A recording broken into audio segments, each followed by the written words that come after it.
Hello everybody, welcome to my YouTube channel. My name's Chris and this is Daily Reflections with Chris. I'm really glad to be here with you again. I just want to say, for those of you who watched me live, either on the replay or live, I apologize. I did not realize that that the camera, I have a really old computer that I've been using because I left my other one somewhere else. So I've been using this computer and I didn't realize the camera or the whole computer is a little outdated. So kind of caused some problems. So I apologize for that. So until I get that other computer, I'll just do pre-recorded sessions until I can go live again, right? But it was kind of really cool. It felt different. It felt exciting. So I really want to get back to that. But for today, so this is Daily Reflections with Chris. For those of you who are new to my channel or who have never tuned in, my name's Chris and I'm in recovery from alcoholism. So I pretty much share my experience, strength, and hope, what I've learned, and see maybe give somebody else some hope. Maybe help somebody else get through their moments or days, or just to be a blessing to somebody. So what we do here, or what I do here, is we read out of this book. It's called the Daily Reflections. Right, Daily Reflection, and this is a book of reflections for people in recovery, by people in recovery, right? And every day it has a new entry, and I kind of use this. I kind of use this just to kind of help me stay focused, or just to keep me kind of in line, or so I'm not totally out of control or get totally out of whack. Even though sometimes I do get off topic, or we do stray into other deeper, more meaningful conversations, right? But for this particular channel, I read out of this book. So here we go. And for those of you who don't know me, I have a roommate and 2 dogs. So you'll see them walking around, or you can hear the dogs barking. For some reason, they love to bark when I'm on this video. So we'll just continue. So today is February the 1st. And the title of today's entry is called Go Sanity. Step 2, gently and very gradually began to infiltrate my life. I can't say upon what occasion or upon what day I came to believe in a power greater than myself, but I certainly have that belief now. And that's from our book, 12 Steps and 12 Traditions, page 29. Came to believe. I gave lip service to my belief when I felt like it, or when I thought it would look good. Oof. I didn't really trust God. I didn't believe He cared for me. I kept trying to change things I couldn't change. Gradually, in disgust, I began to turn it all over, saying, "You're so omnipotent. You take care of it." He did. I began to receive answers to my deepest problems, sometimes at the most unusual times, driving to work, eating lunch, or when I was sound asleep. I realized that I hadn't thought of those solutions. A power greater than myself had given them to me. I came to believe. So we're starting the second month, right, which is February. And this particular book, for every month, it focuses on either the second step or the second tradition.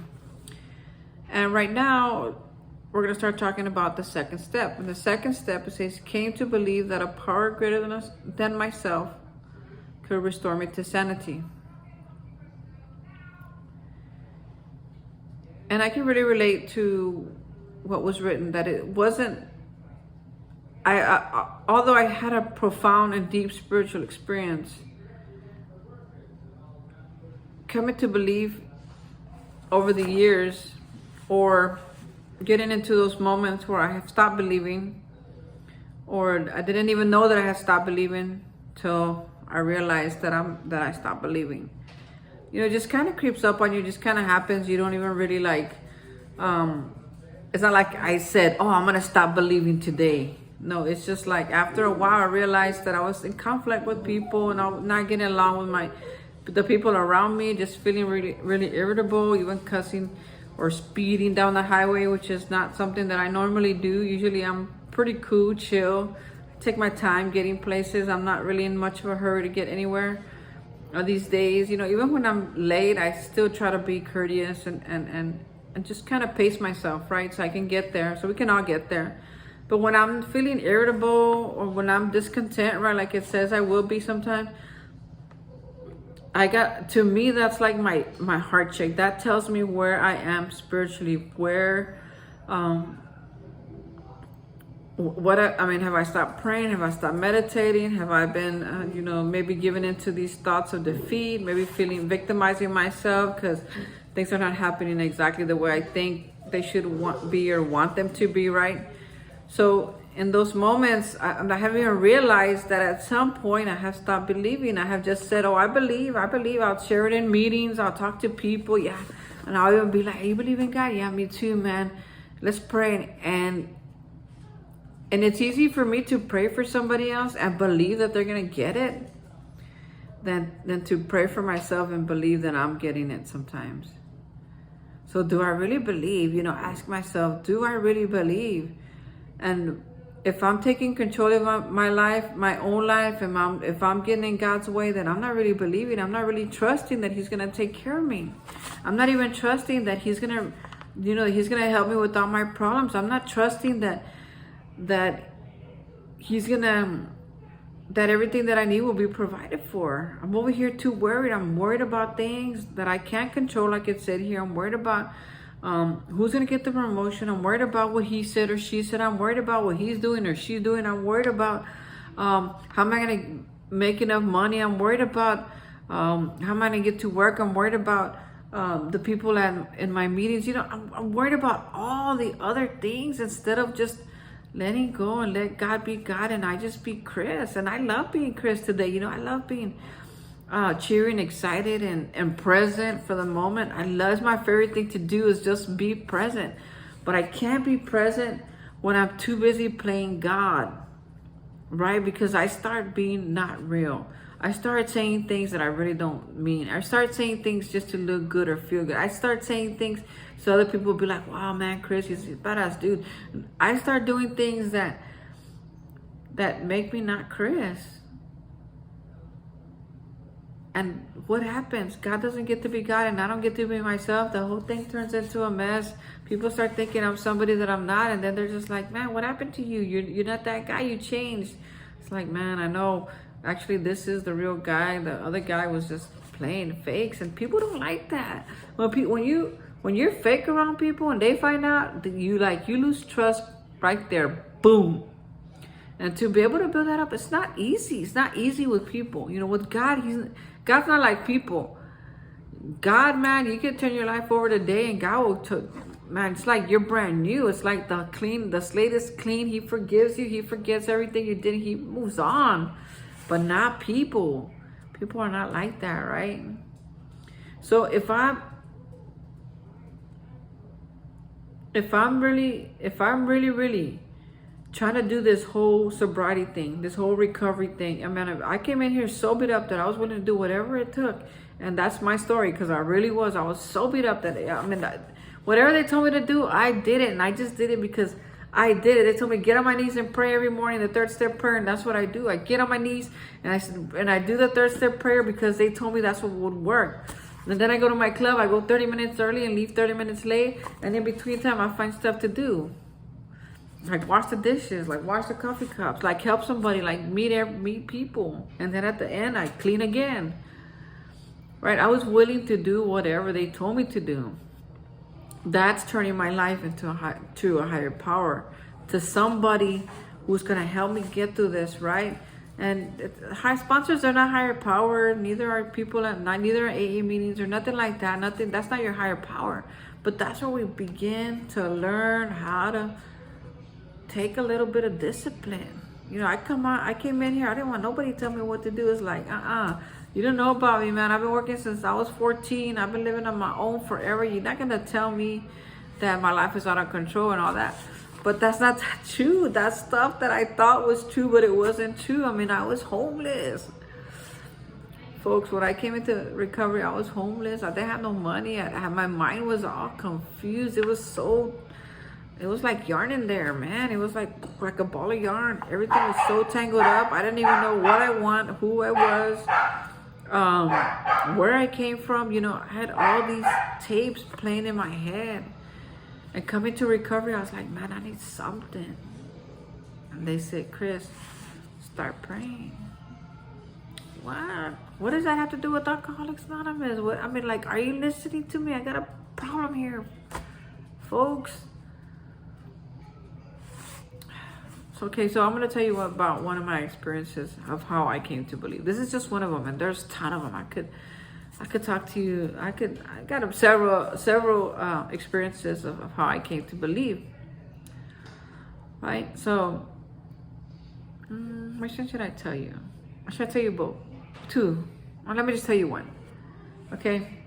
So I'm gonna tell you the first one how I experienced it. Okay, maybe, yeah, no. This was probably like the half of between the one and number two. Because the one wasn't as powerful, but this one, because it happened to me gradually, but the more I listened, the stronger the feeling got, right? The stronger the experience became. The more evident it became that something was happening that I didn't know what was happening, right? So one day I'm at a payphone. I'm at a bus stop waiting to go home. It's raining outside, and I just came from a meeting. I'm tired and I'm upset because truth is I want to be out there still drinking and drugging and living a life that I think I want to live. And I kind of find out that my girlfriend was like hanging out with a relative of mine, and they were partying. I didn't like that. That didn't sit well with me, right? That they were hanging out. I'm like, dude, in my head, I'm like, dude, we're related. Why in the heck are you picking on my girl to go party with her? That's rude. That's disrespectful, right? But those of us who have lived that lifestyle, we know that that's normal. People do that when you're drinking and drugging, right? Like I was, alcoholically and addictively, right? So I call the payphone, and I'm like, talking to my sponsor. I'm like, man, that's no fair. That's no fair. That's no fair. That's no fair, man. That's messed up. She was like, well, you already know how he is, right? I'm like, I know, but man, I didn't know he was gonna do it again. And she says, well, and you already know when we're out there, man, everything goes. And I'm like, yeah, but I can't stand. I was like feeling what they call powerlessness. Man, I wanted things to change so bad, and there's nothing I could do. There was nothing I could do. I was so frustrated. I wanted him to stop. I wanted her to behave. I wanted her to go home. I wanted him to get lost, and I wanted that family togetherness, and sometimes when you're in that lifestyle, there is none of that. I mean, there is when you're out there dealing drugs and stuff. You think you're a family, and then you all die together. But when I'm trying to get better and they're not, it's really hard. So anyway, so then my sponsor said, look, you know what, Chris, just go home. Go home. She may or may not be there. You don't know what the real story is. You just heard this from somebody else. You don't know if it's true. Like, just no matter who it is, just go home. It's late. It's bedtime. She's like, you don't know this because you would just be getting your party started right now. She goes, but 8:30, 9 o'clock, it's normal people are starting to go to bed or going to bed already. She's like, so go home and I want you to go to your room, right? There's probably gonna be people in your house. If there is, just go straight to your room. Go in, tell everybody, hey, you're here, and then go to your room. And then when you're going, get comfortable, lay down. She says, and I want you to pray. And I was like, pray? I don't know how to pray. What do you mean pray? I didn't know how to pray. She says, okay, well, you do know how to pray. She's like, every day in the meeting, every time in the meeting, we open the meeting with the serenity prayer, and we end the meeting with the Our Father. So there, you got 2 prayers right there. And I was like, yeah, there's 2. She's like, okay, well then just do like, I don't know. She says, I don't know. She's not like religious or nothing. She said, okay, I don't know. Do something like, I think she just threw it out there, but she said, I don't know, just Just do something like 3 Our Fathers and then 3 Serenity Prayers and then 3 Our Fathers and 3 Serenity Prayers and 3 Our Fathers and then 3 Serenity. She goes, till you fall asleep. I was like, powerlessness, right? And right now I could halfway smile about it, but back then I was crying. I was frustrated. And I said, all right, I'll do it. But man, I was crying telling her I'll do it because I really wanted things to change. And nothing I was doing was working. So then I go home and I start doing that. And man, it took me a while to fall asleep, but I eventually fell asleep and I cried a lot that first night. Next night I did it again.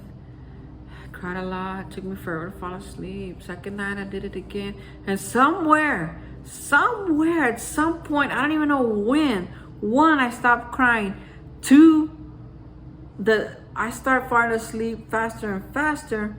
And 3, in the morning, when I would wake up, my God, I felt refreshed. I felt like ready for life. I was like, I'm ready. Let's go.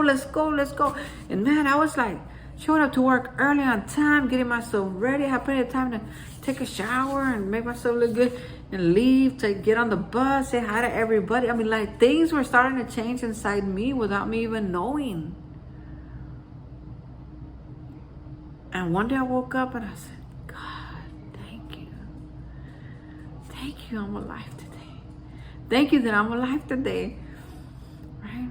That's how, in the beginning, those were my beginning stories. Those are the beginning events where I came to believe. I came to believe that something was happening. I came to believe that this program probably could work on me. I came to believe that something greater than me was working in my life for my good, because all I did was pray. And prayers, and I was just reciting them so I could fall asleep, and they were changing my life. They were changing my attitude. They were changing my outlook. They were changing like stuff that I don't even know how long after that. I don't know. We might have got kicked out of that apartment. I don't really know, but the living situation changed. I think I moved. I had a roommate. I can't really remember, but something changed, and I didn't live there no more. And I got to do my sobriety life on my own. And yeah, I still visit with my mom. I still would hang out, and my sister too, and my family. I would still hang out with them. I just didn't never live with them again, right? Because something started happening in my life, and why do I believe that's a power greater than myself? Even why would I even go in an extreme to call it God or something like it? Because all the efforts, everything that I ever tried, everything my mother ever tried to tell me, everything my grandma ever tried to encourage me, my other grandma too, everything my aunts and my uncles told me, everything my sister warned me about, everything that everybody tried, including all my efforts, didn't get me there. And only with a simple prayer, 2 simple prayers, just doing them over and over and over again, totally changed my life. That was little to no effort, folks. It took little to no effort to recite prayers that I was already reciting, not even knowing if they were going to work or not. I didn't even know that I know them. I have to be reminded. And not even knowing if they were going to work or not. And I would just recite them. Wow. What an amazing experience, man.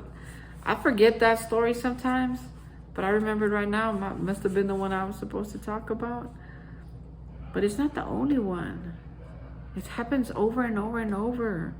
When I'm feeling frustrated, when I'm feeling like anxious, when I'm feeling like, why don't they just listen to me, or why don't they just do what I say, or their life will be better? And that's me already taking control, or trying to take control. Because the truth is, I don't got control over nothing. Nothing outside of here I have control over. Okay? Nothing outside of Chris. Anything past this, not even arm's length. Okay, maybe arm's length, but if my phone were to fall right now, or shut down, did I have any control over that? Maybe, maybe not. I don't know. But my mind, my eyes, my mouth, what it says, my heart, what it feels, my stomach, my little gut feelings. Some of that stuff I do have control over, right? I mean, I'm not gonna sit there and watch movies that are gonna give me nightmares or make me want to do crazy things like shoot people or other things, right? when I speak, I want to speak life into people, not gossip or talk back or talk ugly, right? Those are the things that I want from me. I don't know what you want from me. Maybe you want to be a great singer, right? Let's stay on the positive here. Maybe you want to be a great singer. Hey, Jesus, right here, able, ready, and willing. I got a voice. I got everything I need right here to be a great singer. Look it up. Whatever. However you talk to your God, that's how I suggest you do it. But talk to somebody, something greater than you, and let them have total control over your life. Am I being pushy about this God thing? Probably. But it's a topic. That's fine. So, folks, I hope you've enjoyed this. I've enjoyed being here with you guys. I've enjoyed sharing with you just a little bit of my experience, strength, and hope. Maybe you're new to recovery. Maybe you're not in recovery. Maybe you're just feeling lost or like life will never change or get better. I encourage you, find something that works for you. Maybe you need a life coach. Maybe you need to go to church. Maybe you need a therapist. I don't know, but find it. Find it what works for you. I needed a 12-step program. This boy right here needed a 12-step program to change him from the inside out so that he could be the person that he's always wanted to be, that God's always wanted him to be. I truly believe that. Well, that's what this did for me. Maybe you're not alcoholic. Maybe a drug addict. There's a 12-step program for that. Maybe you're an overeater. There's a 12-step program for that. Maybe you're a smoker. Okay, gambler, whatever. There's a 12-step program for that. Maybe you're addicted to sex and love. There's a 12-step program for that. Right? Folks, if something's not working for you, you got to change it. And if you can't change it on your own, you need help. And that's okay. Nobody can do this alone. Even when you see people out there, they look like the self-made man. There's no such thing. And if there is, interview him. Get your questions. If you see a self-made man out there that has everything you want, grab a book, grab a pen, go over there and ask him how he did it. And he'll tell you. He probably said, man, it took work. I don't know. Who knows? I don't even know. But I know if you want your life to be different, it can be. It can. I'm living proof of that. Every day I would dream about having the life that I live right now. Is it extravagant? No. Is it nice? Hell yeah. Is it what I've always dreamed of? Way more than that. Absolutely. Way more than what I dreamed of. Am I doing things that I thought I never could do? Yep. I'm the first person to tell you that I'm a cat person. But I have 0 cats and I have 2 dogs. I've been on my own forever. And I said I'd never live with anybody else unless they were my lovers. I have a roommate and we're totally cool with it. People change. People can't change. People change every day. Do people who don't want to change? No. People who want to change can change. Because I see it happen every single day. It happens to me. It happens to the people around me. It happens to the people in my meetings. It happens to the people who read these books. It happens to the people in the 12-step program. It happens to the people who go to church. It happens to the people who go to therapy. It happens to the people who get on their knees and say the 3rd-step prayer every single morning. It happens to the people who pray 3 Our Fathers and 3 Serenity prayers every single night before they go to bed. It happens to the people who get up in the morning and say, thank you, Jesus. This is the day. I'm in it. Let's go. It happens to the people who say, I am this, I'm beautiful, I'm strong, I am wise, I am cool, I'm courage, I'm all that in a bag of chips and even more with the soda supersized. I am all that. That happens to those people too, folks. Find your solution. If this is not it, I encourage you to find it. There's a ton out there. You could YouTube it. You could ask somebody. You could share this video with somebody right now. If you want. Maybe you don't need this. Maybe somebody else does. Maybe one of your friends does. Copy the link. Share it over a text. Copy the link. Share it at work. Tell them, hey, check this out. And let them, and if they like it, fine. If they don't like it, that's cool too. But there's people out there who could use a word like this one just to get a little bit encouraged, a little bit of spark, to get that fire burning.